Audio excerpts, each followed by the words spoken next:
سلام الله عليكم صاحب بيال إذا الكيم بهبين ونكسن هرت قرح يوادع جرين لكن قرح وزير يكوحيجين كيسي إن لقدلو أو توسع اسمه هين الشباب 2022 يحصل الشيخ إما الوزير هو يسكر وحاسة يقدر أبو منصور أو يا أحمد مدوبي أمير كيجي هوري قرح الوادي هذا وحكلو عجيبة ودوينك وحرنايين dad ma socon karin intay shabaabku soo mareen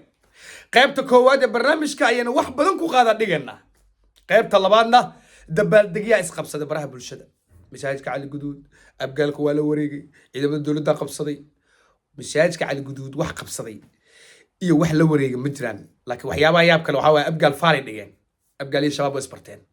musiibo haddii faalkaas axadda bari ah ama isniinta ku xigta ama talaadada ku xigto uu dhaqan galo abgaal iskoor buu jabiyo horta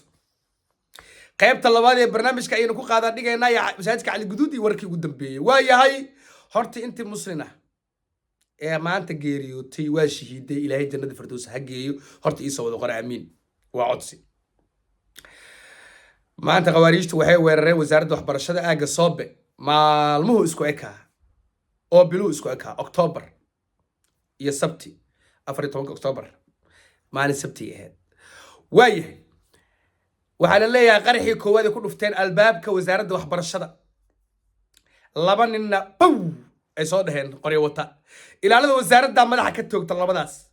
taargetkana wuxuu ahaa la leeyahay wasiirka waxbarashada faarax cabduqaadir iyo ku-xigeenkiisa oo ay haysteen iyaga waxay u maleeyeenba in wasiirka iyo ku-xigeenkiisa uu meesha ku jiro faarax cabduqaadir dad badan ba waa wada yaqaanaa dadna garan maayaan waa gacanta koowaad ee madaxweyne xasan sheekh maxamuud aabaha ruuxiga ee damul jadiid weeye horta damac noocaasa shabaabku gelayaa iyagoo la ciribtiraya anigu wallahi iguma jirin waxaan qariyo ma haye haddana waxyaabaha yaab kale waxa weeye abu mansuur wasiirkii awqaaftii diinta oo hadlaya oo dhahay amiirkeygii hore waraggan qaraxa wada iyo ragga tiifiyada u jooga waxa dhan waa la iswada ogyaaba amiirkeygii hore isagoo dhahaya qaraxi almar ya axmed madoobe madax caalamiya meesha joogto madaxdii maamul goboleeda jooga waqtiga qarax lagu soo aadiyey haddana gabar iyo wiil ma socon karin bajaaj ma socon karin shacab ma socon karin tee qaraxyada laga soo daayay tee qaraxyada laga soo daayay yaa la shaqeeya ma anu waxaan aaminsanahay laamaha amniga waa ku ceebeysan yihiin marka ay imaado amni waa ku ceebeysan yihiin mid waa u culudaaraya horta haaf waa la shaqeeyaa shabaabka waa hubaa haafna wuxuu aaminsan yahay warnin farmaajo la shaqeyn jirta kugu adeegan jiray goorma xilka laga qaadaya gudoomiyada degmada taliyihii saldhigga wixii oo dhan waxay aaminsan yihiin goorma xilka laga qaadaa nin xilkiisa ka walwalsanna inuu shaqo shacab u qabto lagama yaabo haddii xilka laga qaadayana early in laga qaaday aheedba oo kuwa firfircoon oo shacabka u adeegayo in la keenay aheed laakiin kuwa hore intay joogaan wax faa'iido ma jirto anigu labana waa aaminsanahay in qaraxyada la soo gudbiyo oo lacag lagu bixiyo la soo gudbiyo dowladda qaar laamaha amniga qaar ilaa waddankaas sirdoon ma lehe la soo gudbiyo waan aaminsanahay in baabuur dhan qarax ku jiro jagboontiga $2 inta la siiyo u gudbana waa aaminsan oo xamaran ka imid waa la socda aniga labadaas waa macquul waana u dhaaran karaaba waana sax waaya afhayeenkii booliisku waad aragteen qasaaraha waa xadidnuu yidhi isaga qasaaro wuxuu u yaqaanaa shaqaalaha wasaaradda waxbarashada markay wax gaaraan isaga shacab wax uma arko waa shacab ama 30 ha noqdaan ama 40 ha noqdaan dhintay waxoona tusay ama na baray afhayeenka booliska in 2 qof oo shaqaalaha wasaaradda ka tirsan ama 2 qof oo dawlad u shaqeeysa wasaaradda doonaan ha noqdaan iyo shacab kontameeya oo dhintay in shaqaalaha dawladda ay qiimo leeyihiin laakiin waxaan leeyahay afhayeenka laba mid aan leeyahay shabaab ama shacab ha dilaan ama dawlad ha dilaan seemay u yihiin ayaga midna waa ku leeyahay raaligelinka bixi haddaad nin weyn tahay oo cimaamadu kaa dhacda walaalow hadalkaas raaligelinka bixi hadalkaas raaligelinka bixi nafta ama shacab ha noqdo ama qofka askari ha noqdo nafta ummadda Soomaaliyeed qaaliya nagu taanay waaya kana soo jawaab aan ugu meereysan kana soo jawaab magaaladii oo xiran cid wax soo gudbisay taasaa muhiima waayahay waa ka gudbaya dabaaldegya baraha bulshada ka dhacay abgaal ciidankii dawladda masaajidka cali guduud qabsadeen shabaabku waa saan bababa lamay soo dhawaada namay aniga run igu imaada masaajid cali guduud dawladda ma joogto abgaalna ma joogo sidoo kale shabaabna ma joogo hadda aan kula hadlayo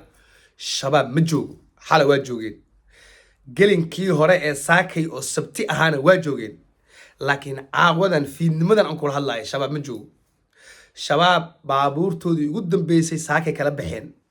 6 nin oo warsangeliyana oo shabaab canshuuraha u qaadi jiray waaweynka u ahaana abgaal lama aaminay abgaal shabaab ku jiro hawada qaadan way soo dhiibeen saakay rag dhalay ayagoo gacmaha saas dhahaya soo dhiibeen waxaa sayaab la marka oo rabaa qodobka ugu xiisaha badanba masaajidka cali guduud sabtigii hore subaxiisina waa ka baxeen eega taariikhda ayaa subaxii sabtigii hore waa intaa idin update gareeyo idin sheego ciidankii dowladda intay dabaaldegi ku galeen iyo mashaarad iyo sawir iyo la soo gaado jab naga gaara halkaas waa sheegeen jab xoogan baa sabtigii hore la soo gaaray isdhigasho awood yaran uguma soo gaaray isdhigasho iyo sawir iyo heblaayo masaajidka cali guduud qabsan Facebook soo gali saasuu nagu gaaray khasaaraha maanta marka fiiri sabti oo saaka ahayd waa ka baxeen maxaan ku yiri sabtigii horena subaxiisa ka baxeen jab baa ilaa mataqaanaa galabtii dagaal socdana jabaa nagu soo gaaray saaka markay baxeen oo la soo wariyay ciidanka waa koraa baabuurta tiknikada la kacay jig odayaashii abgaal artay abgaal iyo waxbuuna waxay dhaheen kaalay wiilasheediyo kaalay la yiri abgaal waa faalka abgaal oo ku dheeray umaleey mise kaartas odayaasha abgaalaha kaartada siyaasadda ku dheeray waa garan waay maanta soo sabdi maanan dhaheen haa nimanka soo sabdiga hore inta galnay soo ma soo jabin haa horta inay magaalada wada miina tahay oo miinada sida masago iyo mataqaan galey la abuuray horta waa lagu wada dhaqsiye waxay dhaheen sabdi Soomaa maanta ma galeyna Allah war maxaa dhacay iska dhaaf ali didik nimankan sixrooshin waay nimankan faal ayaga yaqaano sixir waa yaqaana shabaabka sabtigi sida ay sameeyeen sabtigi hore saacaday ka baxeen ee maanta ka baxeen waa la fikiray maanta la gali maalin talaado isniin ahad arbaco maalin kale ha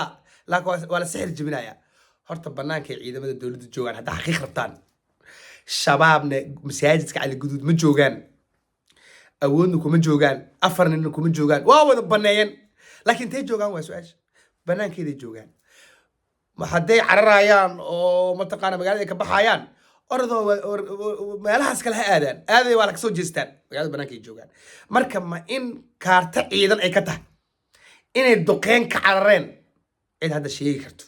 oo ilaahay unta ma jirto wixii bari iyo wixii ka dambeeyo ayaan update-ka saxda ah idinla soo wadaagaya laakiin warka ciidan dawladda jooga horta baaritaan iyo miina baarisa waxay qaadanayba 24 saac ilaa 48 saac war magaalada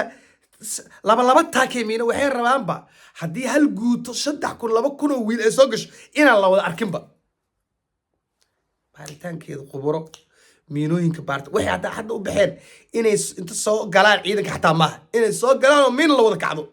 oo hadhow korka ay uga imaadaan ama dagaal ma jiro masaajidka cali guduud warbixinadii ugu dambeeyay horta waa kuwaasa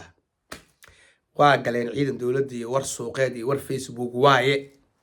intaasana barnaamijkayga habeenimo ku soo gabagabeynaya intii maanta dhimatan Allah u naxariisto hal mid ay kaga tagaya shabaab ma yaqaano faarax geediyo suuq bacad dukaan ku leh farxiyo dawlad u shaqeysa ma yaqaano maanta dadkaas dhinta Allah u naxariistay kuwa bari dambe ay diri doonaan ee Soomaaliya jooga dhahdii shabaab ma la dirirnaa waxay ku leeyahay afaarahaas ay gelin marka adiga waxaa dhimanaya adoo dhees afaarahaas ay gelin marka afaaraha inaad geshid ka fiican inta adiga u dhiman lahayd fiiri inta aad dhiman lahayd adigoo sida bisad camal miiska kawaanka hoostiis ku dhiman lahayd u dhimo qaabka libaaxa uu banaanka ugu dhinto u dhimo taasaa karaama ku jirta